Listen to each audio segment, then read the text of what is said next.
Operator. Operator मध्ये आपण जे ऑपरेटर बघितले, अरिथमॅटिक असेल, त्यानंतर कंडिशनल असेल, लॉजिकल असेल, बिटवाईज असेल, असाइनमेंट ऑपरेटर असेल, हे बघितले. आणि लास्टचा जो टॉपिक राहिला आपला ऑपरेटर मधील किंवा लास्टचे जे ऑपरेटर राहिले ते आहे स्पेशल ऑपरेटर.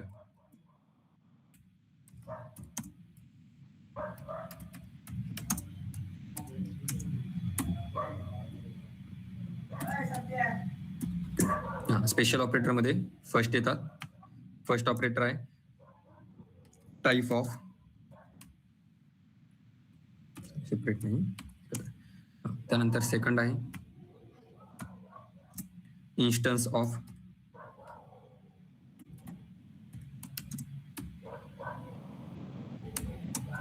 त्यानंतर थर्ड आहे इन. फोर्थ आहे ऑफ. फिफ्थ आहे व्हाईड. अँड सिक्स आहे टर्नरी.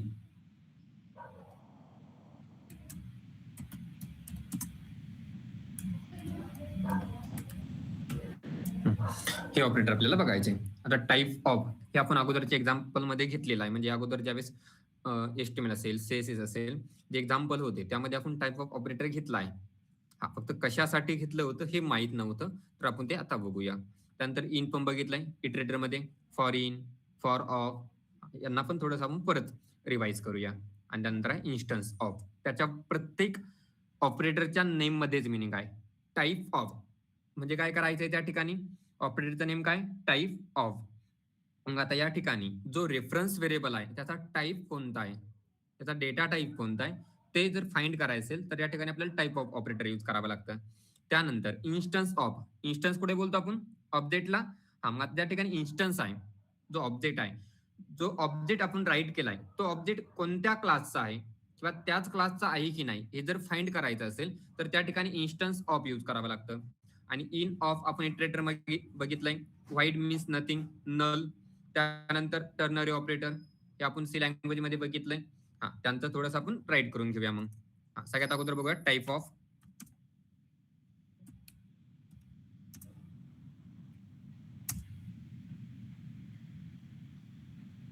समोरच राईट करूया. टाइप ऑफ मध्ये it returns the data.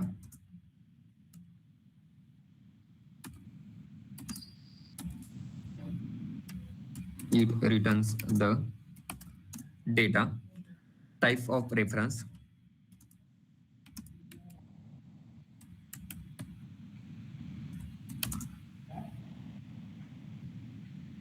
Type of reference variable.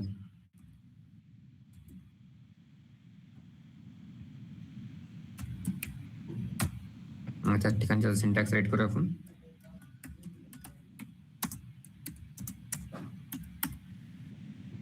Right करायचंय टाइप ऑफ आणि त्यासमोर राईट करायचंय व्हेरिएबल नेम. जे व्हेरिएबल नेम असेल ते राईट करायचंय. त्यानंतर फक्त व्हेरिएबल साठीच नाही, एखादी प्रॉपर्टीज तुम्ही त्या ठिकाणी राईट केली असेल, कशामध्ये, एरे मध्ये असेल, एखादी प्रॉपर्टी राईट केली, त्या प्रॉपर्टीचा तुम्हाला डेटा टाइप चेक करायचा आहे, मग त्या ठिकाणी पण तुम्ही टाइप ऑफ यूज करू शकता. Mug type of, for example आता ॲरे असेल, म्हणजे फॉर एक्झाम्पल ॲरेचा काहीतरी name AR dot property.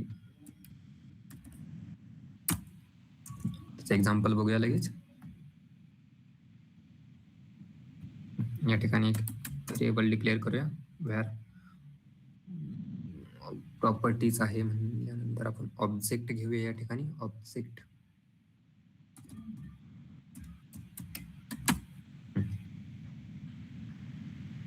where products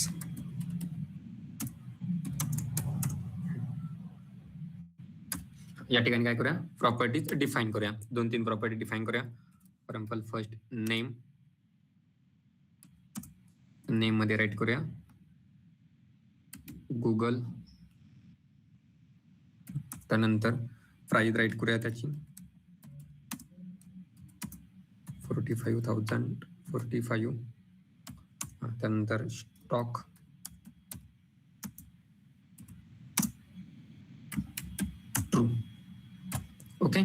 आता मला काय करायचंय, या प्रत्येकाची नेम असेल, प्राइस असेल, स्टॉक असेल, या प्रत्येक प्रॉपर्टी, जी प्रॉपर्टी राईट केली मी, नेम असेल, प्राइस असेल, स्टॉक असेल, त्यांचा डेटा टाईप चेक करायचा की त्यामध्ये कोणत्या टाईपच्या व्हॅल्यू स्टोअर आहे. मग आता मला जर ते चेक करायचं असेल तर मग मला त्या ठिकाणी टाईप ऑफ यूज करावा लागतो. मग आता माझ्याकडे एक व्हॅल्यू असेल तर मी यूज करू शकतो simple document dot write property आणि त्यापुढे प्रॉपर्टीचं नेम किंवा टाईप ऑफ आणि त्यापुढे प्रॉपर्टीचे नेम असं मी त्या ठिकाणी राईट करू शकतो. बट माझ्याकडे आता तिन्ही व्हॅल्यू आहे. एखाद्याकडे 100 व्हॅल्यू असू शकतात, एखाद्याकडे 1000 व्हॅल्यू असू शकतात. मग तो 1000 वेळेस राईट करणार का? नाही. मग आपल्याकडे सोल्युशन आहे कोणतं? फॉर. मग या ठिकाणी राईट करूया फॉर. पण कोणता? इटरेटर. व्हॅर एखादा व्हेरिएबल घेऊया, for example property in products आणि यामध्ये राईट करूया डॉक्युमेंट डॉट राईट एक्सप्रेशन मध्ये राईट करायचं म्हणून बॅकटिक्स मध्ये राईट करूया. या ठिकाणी प्रॉपर्टीचं नेम शो झालं पाहिजे अगोदर, म्हणून या ठिकाणी प्रॉपर्टी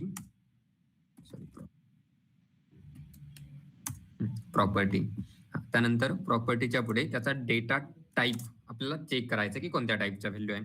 मग या ठिकाणी राईट करायचंय टाईप ऑफ आणि टाईप ऑफच्या समोर आता आपल्याकडे डायरेक्ट एकच व्हॅल्यू नाहीये. आता ॲरे आहे आपल्याकडे किंवा ऑब्जेक्ट आहे, त्या ऑब्जेक्ट मधील व्हॅल्यू घ्यायची आपल्याला. मग त्यासाठी आपण या ठिकाणी राईट करायचं आहे प्रोडक्ट्स आणि प्रोडक्ट्स मध्ये सबस्क्रिप्शन मध्ये द्यायचंय प्रॉपर्टी. ओके, आणि प्रत्येक न्यू लाईनला प्रिंट झालं पाहिजे त्यासाठी येथे BR देऊया. त्याला रन करूया. एक्झिक्युशन पण सांगतो, जस्ट वेट. या ठिकाणी बघा, नेम कोणत्या टाईपचा आहे? स्ट्रिंग. प्राइस कोणत्या टाईपचा आहे? नंबर. स्टॉक कोणत्या टाईपचा आहे? बुलियन. मग आता या ठिकाणी 3 ऑपरेशन या ठिकाणी परफॉर्म झाले. बट हे असं न घेता असं न घेता आपण फक्त सिंपल एक लाईन घेतली असती, इटरेटरचा यूज केला नसता तर या ठिकाणी फक्त एका व्हॅल्यूचं प्रिंट झालं असतं. मग आता या ठिकाणी या लाईनचा तर मिनिंग सगळ्यांना चांगल्या प्रकारे माहित आहे. इटरेटर कसं वर्क करतात, त्यांना इन्क्रीमेंट, डिक्रीमेंट, काउंटर, त्यानंतर कंडिशन असं काही राईट करण्याची गरज नाहीये. या ठिकाणी काय केलं आपण? ऑब्जेक्ट राईट केलाय प्रोडक्ट्स, जसं ॲरे मध्ये होता तसा प्रोडक्ट्स. आणि प्रोडक्ट्स मध्ये काय काय बघा, प्रोडक्ट्सवर क्लिक केल्यानंतर प्रोडक्ट्स मध्ये काय काय बघा, नेम आहे, प्राइस आहे आणि स्टॉक आहे. या ठिकाणी प्रोडक्ट्सवर क्लिक केल्यानंतर या ठिकाणी समजतंय, बट एखाद्याला कन्सोललाच बघायचंय की आउटपुट काय आहे किंवा ब्राउझरलाच बघायचंय की कोणत्या टाईपचा डेटा आहे यामध्ये. मग आता या ठिकाणी बघा प्रोडक्ट्स मध्ये काय काय स्टोअर आहे, नेम, प्राइस, स्टॉक.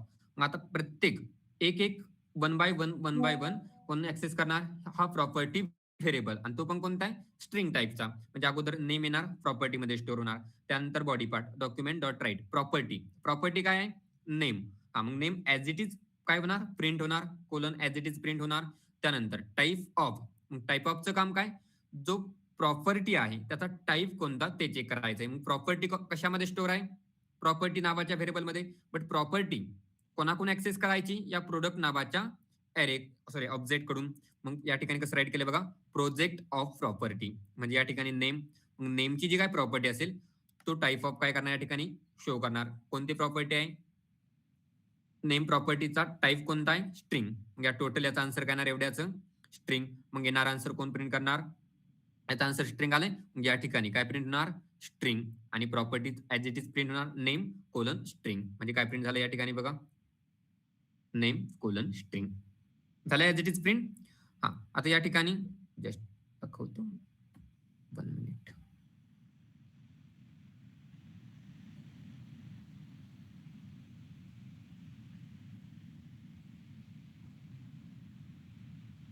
वेगळं पेजचं ओके, त्याचा काही इश्यू नाही. मग आता या ठिकाणी टाईप ऑफचं काम कळालंय की आपला जो डेटा आहे तो कोणत्या टाईपचा आहे हे जर फाइंड करायचं असेल तर त्या ठिकाणी काय यूज करायचंय? टाईप ऑफ हे ऑपरेटर यूज करायचंय. त्यामुळे आपण त्यांना सेपरेट कॅटेगरीमध्ये ठेवलं. कोणत्या? Special operator. एक्झाम्पल त्यामध्ये अपलोड करूया.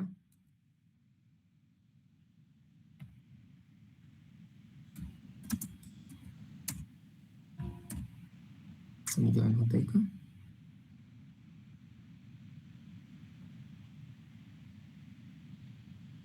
ओके.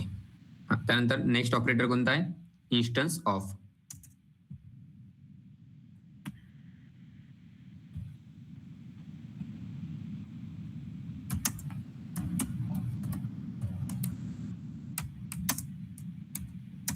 इन्स्टन्स ऑफ मध्ये राईट करूया.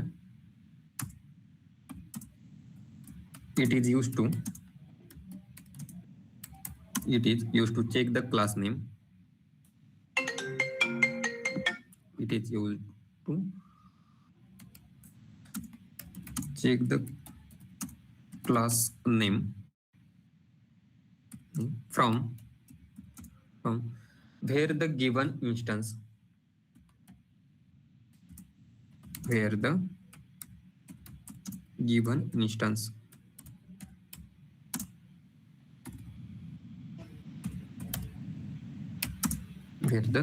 instance is derived.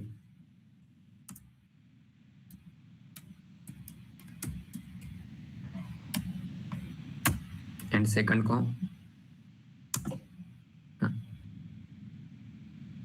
तर याचा येणारा जे आन्सर आहे किंवा इन्स्टन्स म्हणजे काय, इन्स्टन्स इज ऑब्जेक्ट. या ठिकाणी सिंपल याच्यामध्ये राईट करून ठेवतो. Instance is object. त्यानंतर second point, it is a boolean operator.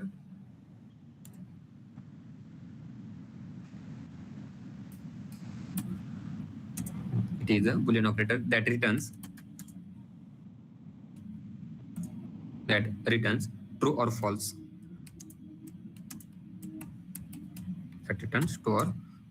मग आता या ठिकाणी बघा, instance of it is use to check the class name from where the given instance is derived. मग आता या ठिकाणी आपल्याला चेक करायचंय की आपण जो ऑब्जेक्ट घेतलाय तो ऑब्जेक्ट त्याच क्लासचा आहे की नाही. मग त्याचं सिंटॅक्स मध्ये राईट करून घेऊया.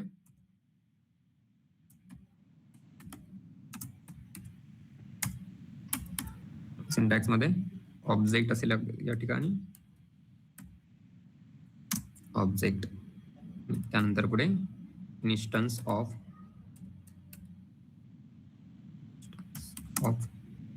Class name. Instance of class name. मला त्याच्यानं चेक करूया लगेच. येणार आन्सर कशामध्ये, जर असेल तो ऑब्जेक्ट त्याच जर क्लासचा असेल तर त्या ठिकाणी ट्रू रिटर्न केलं जाणार, आणि जर नसेल तर त्या ठिकाणी फॉल्स रिटर्न केलं जाणार. एक्झाम्पल मध्ये बघूया. या ठिकाणी काय डिफाईन करतो, जास्त लोड घेऊ नका, फक्त काय डिफाईन करतो फक्त लक्ष द्या. Class employee. यानंतर या ठिकाणी क्लास स्टुडंट.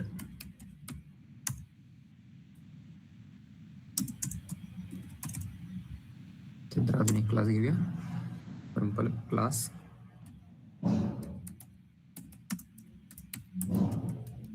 टीचर. 3 क्लास या ठिकाणी डिफाईन केले.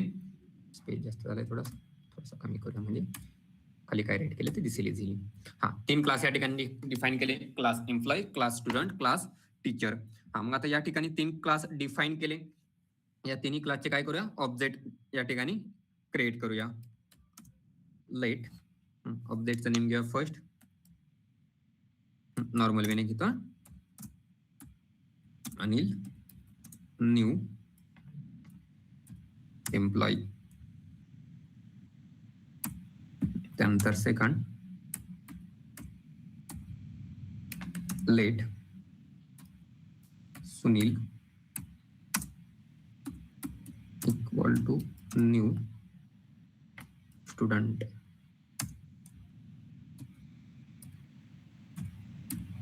त्यानंतर let for Ram equal to new teacher. आता या ठिकाणी बघा 3 गोष्टी राईट केल्या किंवा 3 क्लास क्रिएट केले, 3 क्लासचा ऑब्जेक्ट क्रिएट केला. आता या ठिकाणी जो एम्प्लॉय क्लास आहे त्याचा ऑब्जेक्ट कोण आहे, अनिल आहे. स्टुडंट कोण आहे, सुनील आहे. आणि टीचर कोण आहे, राम आहे. जर मी असं म्हणालो की अनिल स्टुडंट आहे, चलेल का? अनिल हा स्टुडंट आहे असं चलेल का? नाही. किंवा सुनील हा एम्प्लॉय आहे असं म्हणून पण चालणार नाही. किंवा अनिल हा टीचर आहे असं म्हणून पण चालणार नाही. हा, मग आता जर मी या ठिकाणी असं सांगायचा प्रयत्न केला की बाबा अनिल हा टीचर आहे किंवा अनिल हा स्टुडंट आहे, बट ऍक्च्युअल मध्ये अनिल हा एम्प्लॉय आहे. जर मी सांगण्याचा प्रयत्न केला अनिल हा स्टुडंट आहे, तर त्या ठिकाणी फॉल्स रिटर्न केलं जाणार. जर मी हे सांगितलं की अनिल हा एम्प्लॉय आहे, तर त्या ठिकाणी काय रिटर्न केलं जाणार?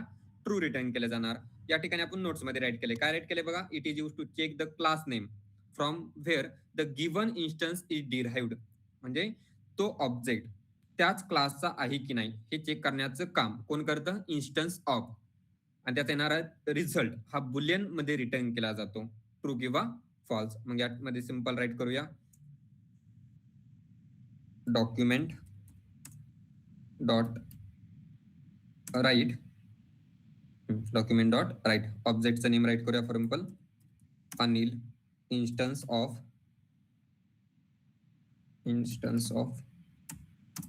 क्लासचं नेम काय?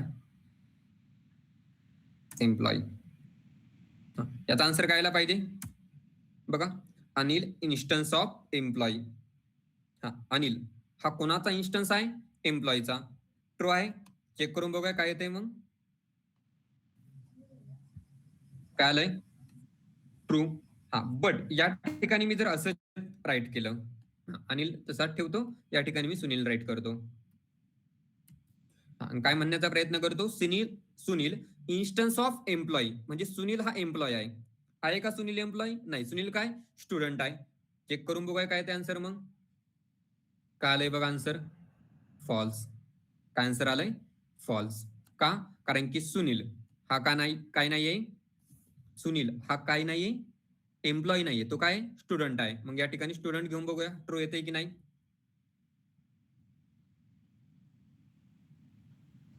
काय आलंय बघा? ट्रू. मग आता या ठिकाणी पण त्या दिवशी जसं त्या दिवशी नाही, मे बी कालच जावाच्या बॅचला जसं सांगत होतो की पॅरेंट आणि class is A and has a relation. हा, तोच कन्सेप्ट या ठिकाणी थोडासा घेतला जातो, बट आता त्या गोष्टी वेगळ्या आहे, त्या गोष्टी थोड्याशा वेगळ्या आहे. हा, बट जर समजून घ्यायचं असेल तर दोन्ही थोडं कंबाईन करू शकता तुम्ही. हा, या ठिकाणी आपण अजून क्लासकडे गेलो नाहीये किंवा अजून उप्स काय असते तिकडे गेलो नाहीये. हा, फक्त सिंपल आता जावा सगळे करताय, त्यामुळे क्लासचं नेम असं घेतात किंवा कसं घेतात हा पण डाऊट कोणाला नसायला पाहिजे.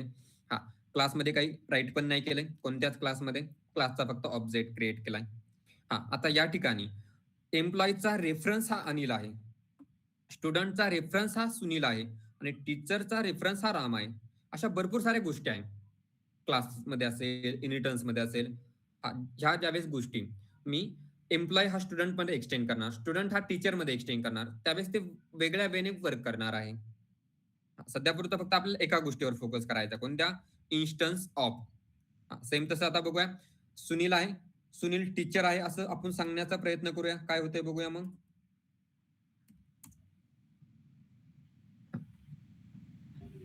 काय आलंय बघा? फॉल्स. आपण काय सांगतोय? सुनील इन्स्टन्स ऑफ टीचर आहे का? नाही, त्यामुळे काय रिटर्न केलंय त्या ठिकाणी? फॉल्स. जर या ठिकाणी मी असं राम घेतलं, राम इन्स्टन्स ऑफ टीचर, आता बघा काय येतंय? ट्रू. म्हणजे इन्स्टन्सचं काम काय? जो ऑब्जेक्ट आपण त्या ठिकाणी राईट केलाय तो त्याच क्लासचा आहे की नाही चेक करून घ्या. जर असेल तर ट्रू, नसेल तर फॉल्स. सिंपल वर्ड मध्ये लक्षात ठेवायचंय. नोट्स मध्ये अपलोड करूया.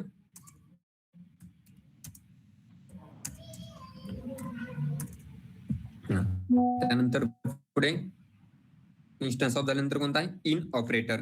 आता इन तर माहिती आहे कशासाठी यूज केला तो? प्रॉपर्टीज साठी.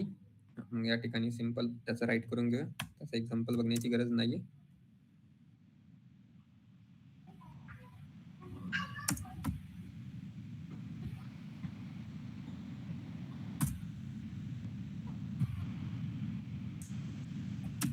In operator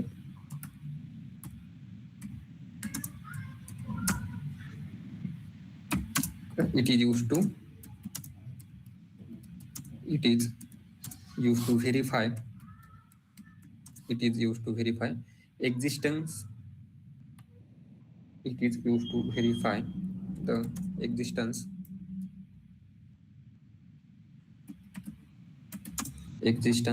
of any property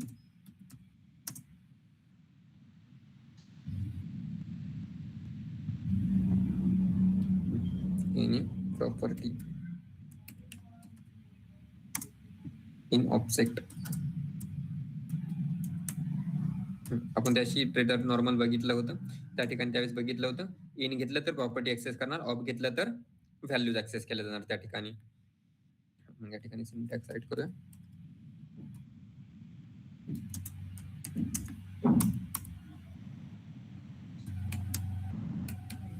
property in object,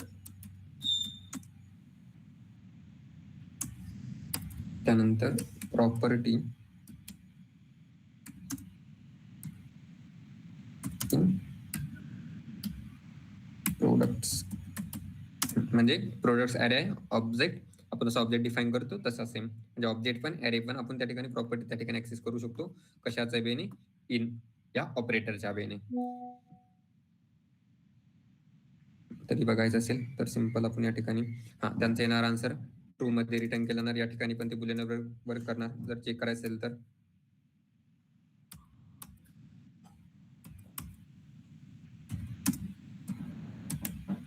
बघूया एक एक्झाम्पल नॉर्मल घेऊन तरी पण.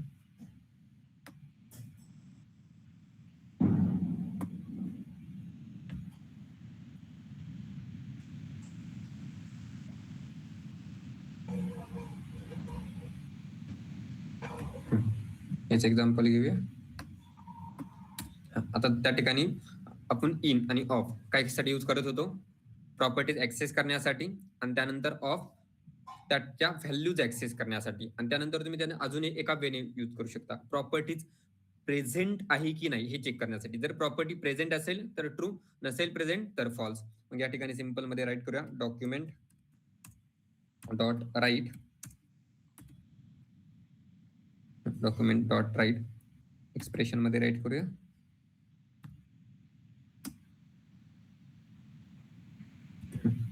प्रॉपर्टीचं नेम घेऊया. फॉर एक्झाम्पल आता स्टॉक,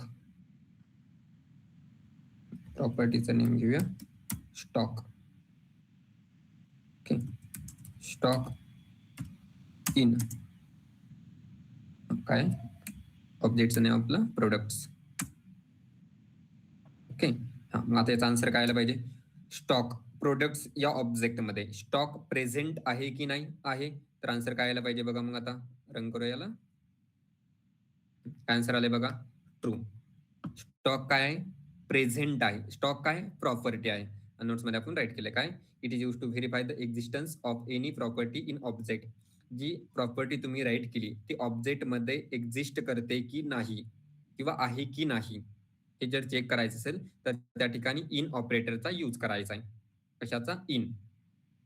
त्यानंतर नसेल तर फॉल्स. बघूया मग आता याला काढून टाकूया या ठिकाणून. याला काढून घेतलं. आता काय यायला पाहिजे?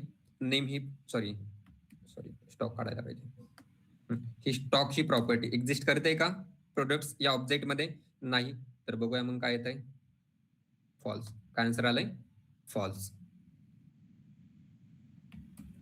या ठिकाणी याचा आन्सर ट्रू आहे ना, नोट्स मध्ये अपलोड करून ठेवूया.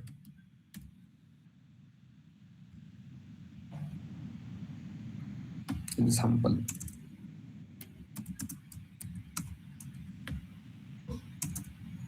त्यानंतर इन झाले. इन नंतर काय आहे?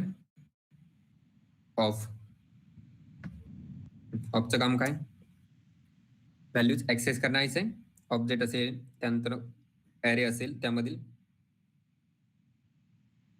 या ठिकाणी राईट करूया for of operator.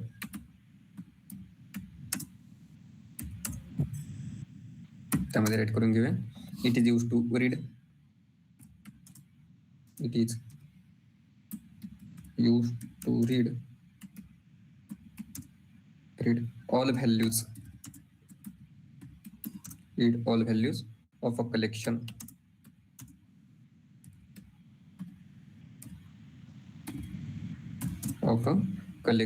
using iterator,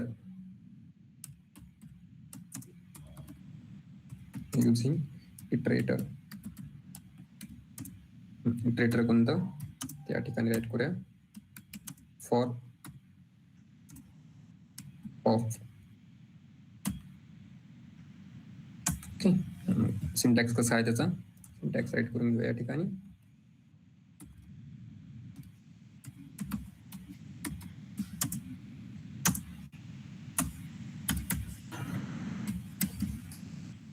for where data of, for example, collection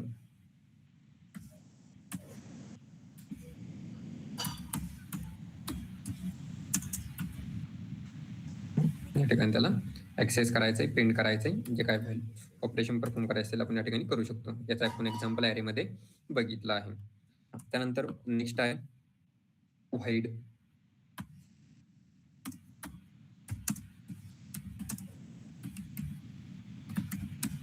व्हाईड operator, त्यामध्ये राईट करूया it discards, it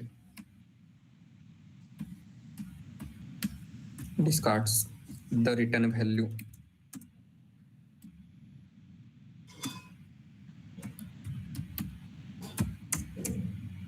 syntax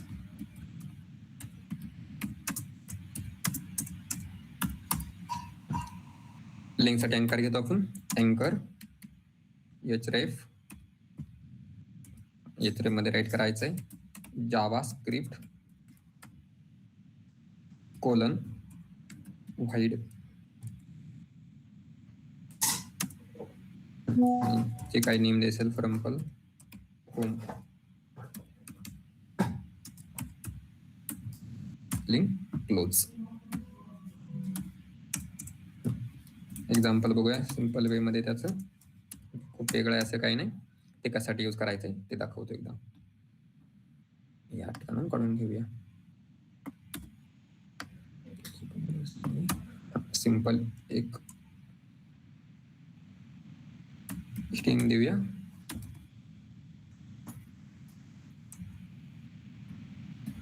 h3 मध्ये राईट करूया डेमो लिंक,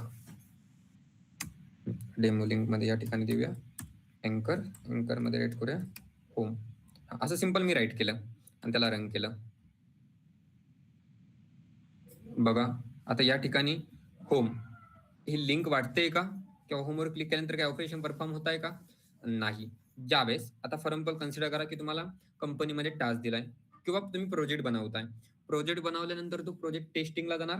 सगळा तुम्ही प्रोजेक्ट बनवल्यानंतर प्रोजेक्ट टेस्टिंगला गेल्यानंतर जी टेस्टिंगची टीम आहे, हे पेज दिसल्यानंतर ते काय सांगणार, बाबा यामध्ये काहीतरी रॉंग आहे, तू जे बनवलं ते काहीतरी चुकीचं आहे, ते पाहिजे तसं वर्क करत नाहीये, ही लिंक नाहीये. मग त्या ठिकाणी तुम्ही त्याला दुसरा ऑप्शन देणार की बाबा काय, या ठिकाणी काय राईट करू शकतो सांगितलंय, href मध्ये हॅश आपण बघितलं होतं, href मध्ये असं हॅश राईट केलाय.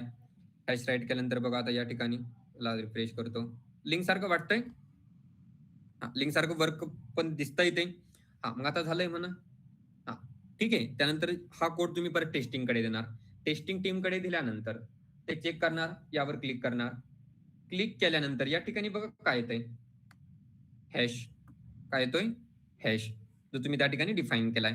म्हणजे त्या ठिकाणी परत एक इश्यू, एरर नाही, बग म्हणता येईल त्याला, की काय बग, की बाबा तू काहीतरी टास्क केलाय, ठीक आहे, तू टास्क केलाय, एक लिंक दिली, बट ते एक्झिक्यूट होत नाहीये, ते पेज लिंक होत नाहीये. त्यामुळेच मी बी काल की परवाच कोणाला तरी म्हणालो होतो, की प्रोजेक्टच्या टीमला म्हणालो का मी, की जे पेज बनवायचे सांगितले त्या पेजला, जे पेज आहे त्याला फक्त सिंपल असं नेम देऊन ठेवू नका, त्याला काय द्या, कोणत्या तरी पेजची, पेज नसेल तर होम पेजची लिंक द्या. त्यावर क्लिक केल्यानंतर कमीत कमी होम पेजवर जाता येईल. पण पहिल्या ठिकाणी 100 पेजेस आहे, त्यातील 10 पेजेस आपले क्रिएट झाले. किती पेजेस क्रिएट झाले, 10 पेजेस. मग बाकीचे पेजेस क्रिएट नाहीये. जर बाकीच्या पेजवर कोणी क्लिक करतंय तर त्या ठिकाणी त्याला काही ऑपरेशन परफॉर्मच होत नाहीये. आता मी हॅश टाकला म्हणून या ठिकाणी हॅश येतोय, हॅशचा मिनिंग पण काय होणार, त्या ठिकाणी काहीतरी जे ऑपरेशन आहे ते काहीतरी थोडंसं राहिलंय किंवा एक्झिक्यूट होत नाहीये, त्याचा मिनिंग असा होणार आहे. मग त्यामुळे त्या ठिकाणी हॅश पण देऊन चालणार नाही. मग त्यावेळेस त्यांना सांगितलं होतं की बाबा काय, होम पेजची लिंक द्यायची, म्हणजे एखादं पेज असेल त्याला दुसरं पेज लिंक नसेल, जे काय पेज बनवायचंय ते, सध्यापुरतं त्याला होम पेजची लिंक द्यायची. बट आता या ठिकाणी देणार काय, कन्सिडर करा होम पेज पण नाही बनवलेलं मी अजून, होम पेज बनवायचं चालू आहे किंवा काहीतरी वर्क चालू आहे त्या पेजवर. मग त्यावेळेस त्या ठिकाणी यूज करावा लागतो व्हाईड. व्हाईड मीन्स नथिंग. आता या ठिकाणी मी राईट करतो. आता बघा कसं राईट करायचं आहे. जावास्क्रिप्ट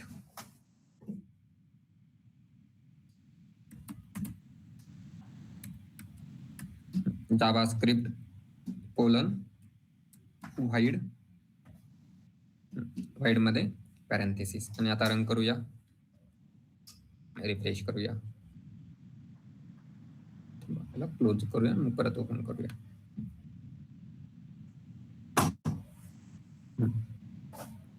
आता बघा त्यावर क्लिक केल्यानंतर कोणतंही ऑपरेशन परफॉर्म केलं जात नाहीये. बट ते काय करतंय, लिंक सारखं बिहेवियर करतंय, वर्क करतंय. कशासारखं बिहेवियर करतंय, लिंक सारखं. बट या ठिकाणी कुठे हॅश येत नाहीये किंवा या ठिकाणी क्लिक होत नाही, असा कोणता इश्यू येत नाहीये. जर हॅश घेतला तर त्या ठिकाणी काय होतंय, या ठिकाणी हॅश सबमिट केला जातोय. जर हॅश नाही घेतला तर हे लिंक सारखं बिहेवियर करत नाही. मग त्याला एक ऑप्शन आहे, कोणता, व्हाईड ऑपरेटर. व्हाईडचा मिनिंग काय, नथिंग. म्हणजे अजून त्यामध्ये काही नाहीये. म्हणजे सिंपल दोन लाईनचं एक्झाम्पल आहे.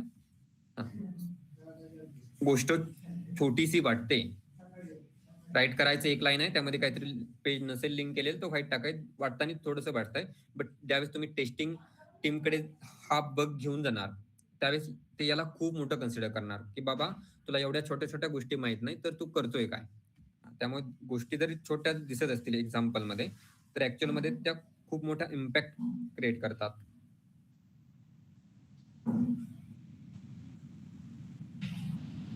त्यानंतर पुढे कोणता आहे, व्हाईट झाल्यानंतर टर्नरी ऑपरेटर,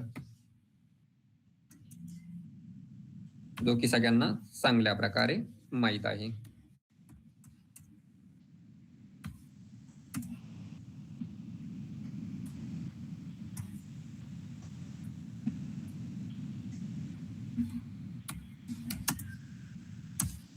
टर्नरी ऑपरेटर म्हणजे जसं इफ एल्स वर्क करतात.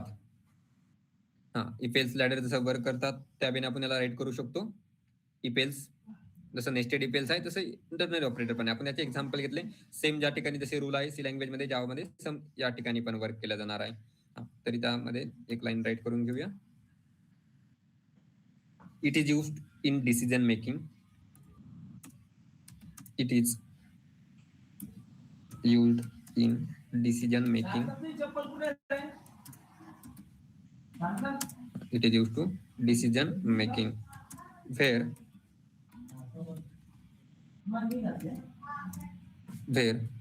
it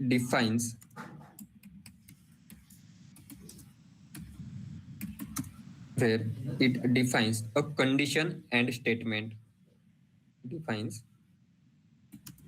condition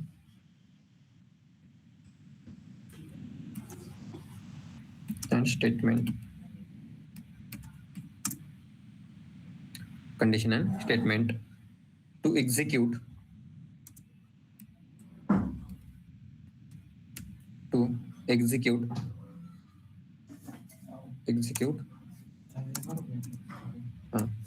on true or false. जसं इफेल्सचा रिझल्ट हा ट्रू फॉल्स मध्ये रिटर्न केला जातो, तसं याचा पण रिझल्ट कशामध्ये रिटर्न केला जातो, ट्रू फॉल्स मध्ये. सिंटॅक्स मध्ये राईट करूया, कंडिशन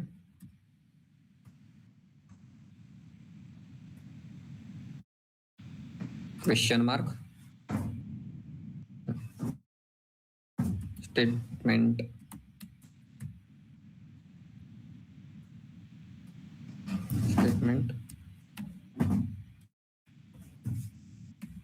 ट्रू कोलन, त्यानंतर स्टेटमेंट फॉल्स सेमीकोलन. ओके, यावेळी आपण बघितलं आहे. हे काय, decision making. Decision making means decision making म्हणजे वेगळा काही गोष्ट नाहीये. डिसिजन मेकिंग म्हणजे जशी तुमची रिक्वायरमेंट असेल, रिक्वायरमेंट नुसार त्याला काय करायचंय, यूज करायचंय. आपण बघितलंय इपेल्स मध्ये आणि इपेल्स असेल आणि टर्नरी ऑपरेटर असेल यांचा डिफरन्स पण बघितलाय. कोण कधी फास्ट वर्क करतं, कोणाला स्पेस जास्त लागतो त्याच वेने. मग आता ईपीएलचं एक्झाम्पल घेण्यापेक्षा आपल्याला पुढे ईपीएलचं एक्झाम्पल घ्यायचंच आहे. म्हणजे सिंटॅक्स आपण कसं वर्क करतो हे बघणारच आहोत. त्याऐवजी इथे एक एक्झाम्पल राईट करूया.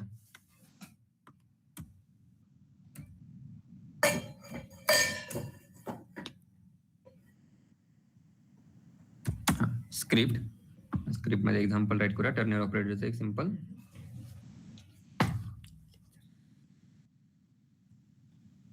where example stock equal to false. Direct print करूया. प्रिंट टेप मध्ये टाकूया. डॉक्युमेंट डॉट राईट मध्ये राईट करूया. एक्सप्रेशन राईट करूया या ठिकाणी. एक्सप्रेशन मध्ये कंडिशन राईट करूया. आता condition for example stock equal true. Stock equal true ही झाली कंडिशन. आता जर कंडिशन ट्रू असेल तर फर्स्ट स्टेटमेंट एक्झिक्यूट केलं जाणार. म्हणजे या ठिकाणी कंडिशन ट्रू असेल तर फर्स्ट स्टेटमेंट, जर फॉल्स असेल तर सेकंड स्टेटमेंट. मग या ठिकाणी हे झालंय आपलं कंडिशन. कंडिशन मध्ये पुढे राईट करूया. जर ट्रू असेल तर स्टॉक अवेलेबल आहे. जर नसेल तर काय आहे? Stock not available.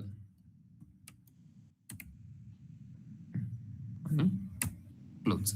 मग आता या ठिकाणी बघा वॅर स्टॉक फॉल्स. स्टॉक मध्ये काय व्हॅल्यू आहे? फॉल्स. मग या ठिकाणी डॉक्युमेंट डॉट राईट काय करणार? याचं येणार आन्सर डायरेक्ट जे काय असेल ते प्रिंट करणार आणि येणार आन्सर बुलियन फॉर्मॅट मध्ये येणार. मग या ठिकाणी स्टॉक इक्वल ट्रू. स्टॉकचा आन्सर काय? False equal true. Condition false असेल तर सेकंड जो पार्ट आहे तो एक्झिक्यूट केला जाणार नॉट अवेलेबल. मग याला रन करूया. काय आलंय बघा नॉट अवेलेबल. आणि स्टॉक मध्ये व्हॅल्यू जर मी चेंज केली त्या ठिकाणी ट्रू ठेवलं तर काय यायला पाहिजे? स्टॉक अवेलेबल आहे म्हणून. बघूया काय येते? Stock is available. हे जर मला इफेल्सने राईट करायचं असेल तर भरपूर सारा स्पेस लागला असता. डिक्लेअर करणं, नंतर इफ मध्ये कंडिशन, इफचा बॉडी पार्ट, एलचा बॉडी पार्ट, अशा भरपूर साऱ्या गोष्टी राईट कराव्या लागल्या असतात. त्या गोष्टी मला एवढ्या राईट करण्याची गरज पडत नाही. कशामुळे? टर्नरी ऑपरेटरमुळे. त्याचं एक्झाम्पल या ठिकाणी राईट करून घेऊया.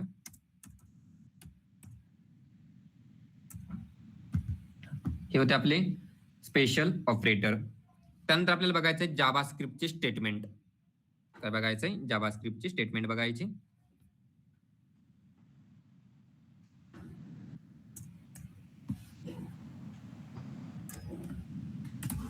JavaScript statement.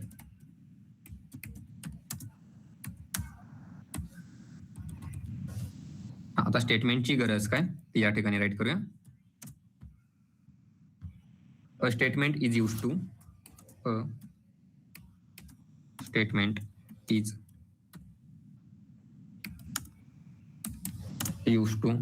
control the execution flow.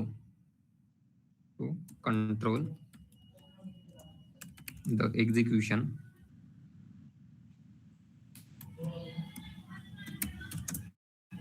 Flow. एक्झिक्युशनचा जो फ्लो आहे, आपण जो प्रोग्राम आहे, जे ऍप्लिकेशन आहे, त्याचा जो एक्झिक्युशनचा फ्लो आहे त्याला कंट्रोल करण्याचं काम हे कोण करतं? स्टेटमेंट करतात. त्याच गोष्टीला आपण सी लँग्वेज असेल, जावा असेल, त्यामध्ये आपण त्या चॅप्टरला बोलतो कंट्रोल स्टेटमेंट. आता कंट्रोल स्टेटमेंट मीन्स त्यामध्ये आपलं इफ एल्स लॅडर, स्विच या सगळ्या गोष्टी येतात. फॉर, व्हाईल, डू व्हाईल त्या गोष्टी आपल्याला या स्टेटमेंट मध्ये बघायच्या आहे. त्यानंतर नेक्स्ट पॉइंट त्यामध्ये राईट करून घेऊया. JavaScript statement. JavaScript statement are classified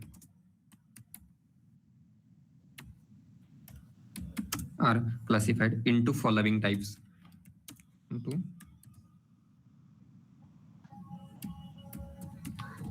types.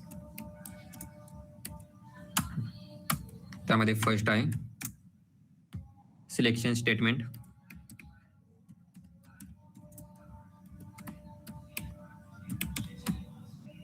Selection statements. त्यानंतर सेकंड आहे iteration and looping. Iteration and looping. त्यानंतर थर्ड आहे jump statement.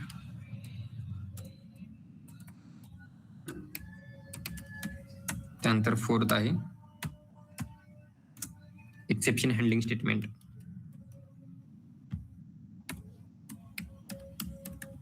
Exception handling statements. आता चार गोष्टी आपल्याला या ठिकाणी बघायच्या आहे. सॉरी, सगळ्यात अगोदर selection statements, iteration and looping, jump statement, exception handling statement. त्यामधील फर्स्ट बघूया सिलेक्शन स्टेटमेंट.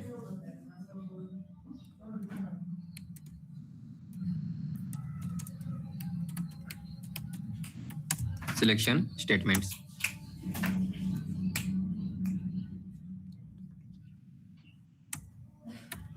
Selection statements. आता सिलेक्शन स्टेटमेंटची गरज काय ते या ठिकाणी राईट करून घेऊया. The selection statement, the selection statement, the selection statements R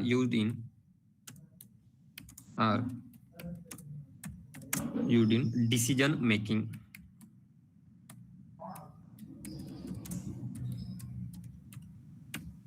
Decision making. त्यानंतर second point, the statements R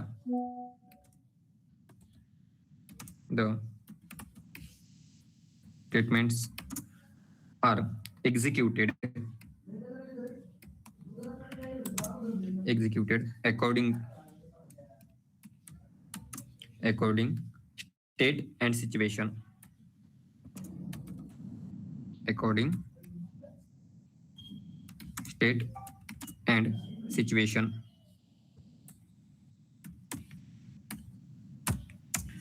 आता the statement are executed according to state and situation. जशी आपली कंडिशन आहे, जशी आपली रिक्वायरमेंट आहे, जी सिच्युएशन आहे, त्या सिच्युएशन नुसार ते स्टेटमेंट एक्झिक्यूट केले जातात.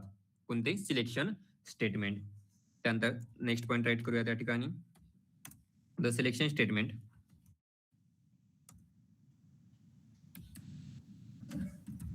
the selection statement,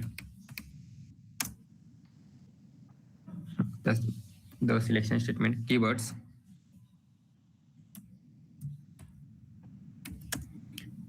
are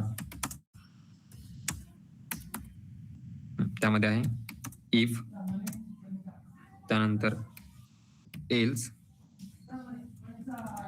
if, else, switch, त्यानंतर आहे केस, डिफॉल्ट. ओके, एवढे घेऊया. If, else, switch, case, default. आता इफ आणि एल्स दोनच राईट केलं. If else, else if else ladder, nested if, ह्या गोष्टी त्या ठिकाणी राईट केल्या नाही. त्या गोष्टी याच्या सब पार्ट मध्ये येणार आहे. कशाच्या? इफच्या सब पार्ट मध्ये. मग आता त्या अगोदर सगळ्यात अगोदर फर्स्ट बघूया कोणता सिलेक्शन स्टेट मधील. फर्स्ट इफ सिलेक्शन किंवा इफ सिलेक्ट हा बघूया. If select.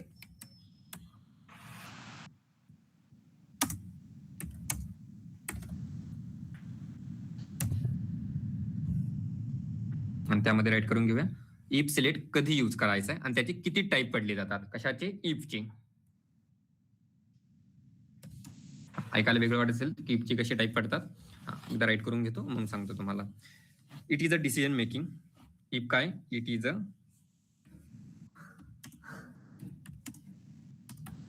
Decision making. It is a decision making statement. The decision making statement that executes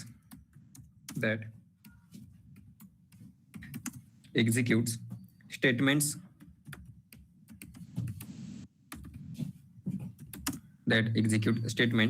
according to condition according to condition, according to condition. हा, जशी requirement असेल, जशी condition असेल तसं ते काय करतात, एक्झिक्यूट केले जातात त्या डिसिजनवर. त्यामुळे त्याला काय बोलू आपण, it is a decision making statement. हा, इफ हे स्टेटमेंट कसं आहे, डिसिजन मेकिंग आहे. त्यानंतर त्याचे वेगवेगळ्या फॉर्म्स मध्ये त्याला डिव्हाइड केलं जातं, ज्याला आपण टाईप बोलतो. मग या ठिकाणी नेक्स्ट पॉइंट राईट करून घ्या. It is use to, it is used in following forms.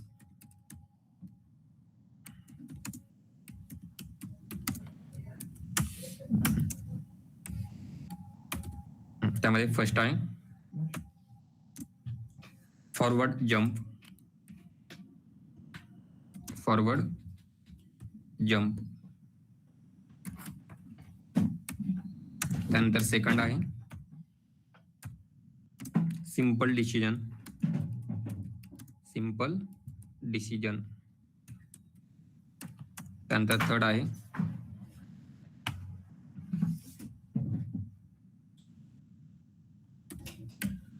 Simple decision and third आहे multi level decision.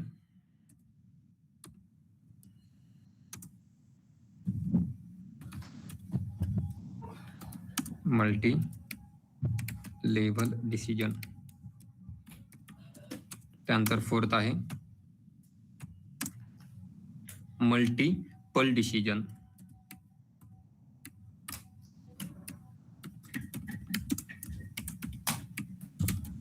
Multiple decision.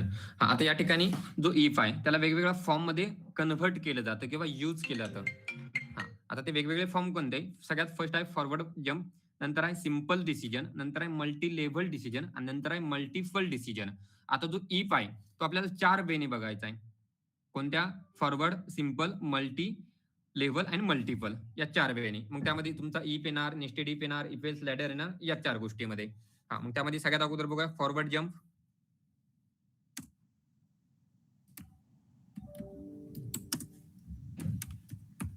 Forward jump. हा, मग आता फॉरवर्ड जंपची गरज काय ते या ठिकाणी राईट करूया. In this statement, in this statement, कोणतं statement, forward jump. In this statement are executed, are executed only, only when condition is true, only when condition is true, only when condition is true.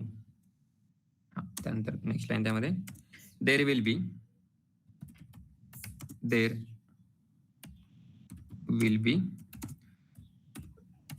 no alternative,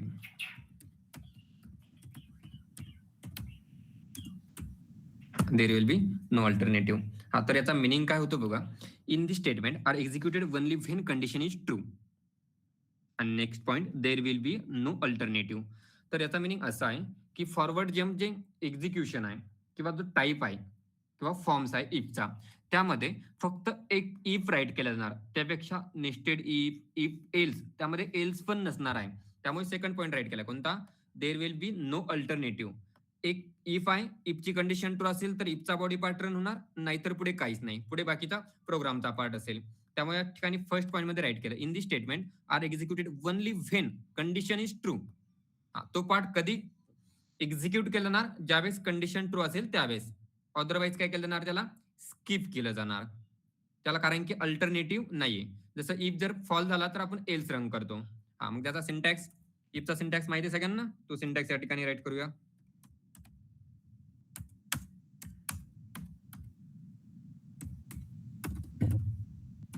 if, if मध्ये condition,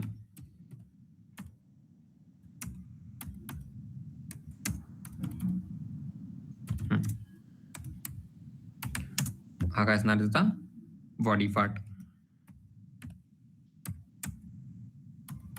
हा, if मध्ये एक लाईनचा body part असू किंवा 2चा असू किंवा नसेल. हा, शक्यतो इफला बॉडी पार्ट नाही असं होणारच नाही, नसेल तर आपण इफ घेणारच नाही. हा, तर या ठिकाणी इफला एक लाईनचा जरी बॉडी पार्ट असेल तर कर्ली ब्रॅकेट मिस करायचे नाही. कालच्या लेक्चरमध्ये आपण या ठिकाणी राईट करून घेतलंय बघा. जावा स्क्रिप्ट सगळ्यात लास्टला कुठे राईट केलं की या ठिकाणी या ठिकाणी बघा. What is difference between equal, double equal आणि ट्रिपल इक्वल. या ठिकाणी ज्या गोष्टी आहे या ठिकाणी सगळ्यात जास्त रिकमेंड केलं जातं ट्रिपल इक्वल. ट्रिपल इक्वल का? कारण की तो सेम टाईपचा डेटा त्या ठिकाणी चेक करतो. आणि त्या ठिकाणी ज्या लँग्वेज स्ट्रॉंगली टाईप फॉलो